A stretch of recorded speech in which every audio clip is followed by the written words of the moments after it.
Another daily report.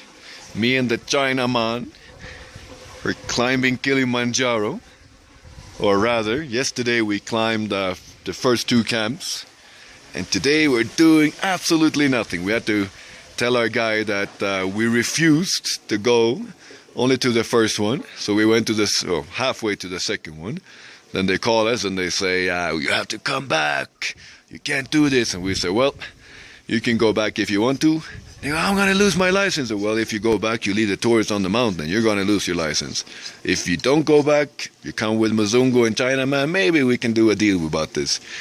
I think the problem was he had a bit of marijuana smoking after the first camp. He was so sure we're going to go back. So on the way up, he was crying. He was pale. He barely made it up. We're walking there all the time. They're going, pole, pole, which means slow, slow. And we're like, dude, we are walking so slow. Let's get a move on it already. But eventually we started 2 in the afternoon instead of 8 in the morning.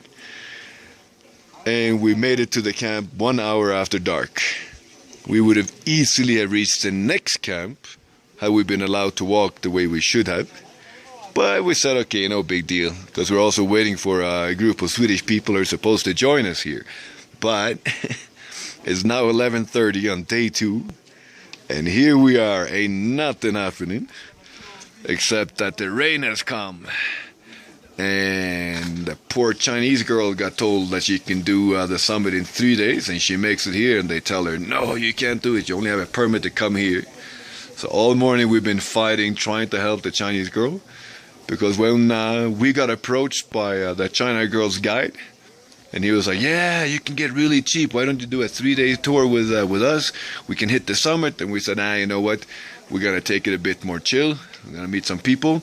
And then we got to the base camp. The China girl was there.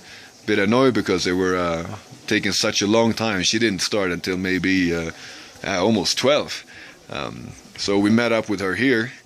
And in the morning, we clearly heard them say that she's going to do the summit in 3 days. We're thinking, it's tough, but it's doable. I mean, we could have easily done it, actually. Or you don't know, we could hit some major altitude sickness. I'm already feeling it now. But then we come here, they're not going to let her go. And we're like, but listen, we heard them say it so many times. Even this morning when we got up, Chinaman was up like 5 o'clock. Even then, the guy was saying that, yeah, today we're hitting the summit. So for a while we were thinking, okay, let's go with them. We'll hit the summit. We'll come back to the Kibo camp, which is the one, the last one before the summit, and we'll, do the summit. And we'll go back to the Kibo camp. We'll wait for a whole day for our friends to arrive, and then we'll do it again with them. So we get sunset and sunrise. But now we're still waiting around, and of course our guides and our porters who are coming are really hungry, so they're gonna have to eat, and I don't think we're gonna make it any further than Kibo, even though we're a bit frustrated and angry with this. Chinaman's really angry with this. I just try to keep a positive vibe in the camp, and now they're saying that we should do the sunrise tomorrow, which I don't really see the point of, but sure, we'll do it anyway. We'll see. Anyway, we're having a good time. It's a different type of marijuana report this time, since the guide was actually smoking marijuana, which was a stupid idea. I didn't get that one.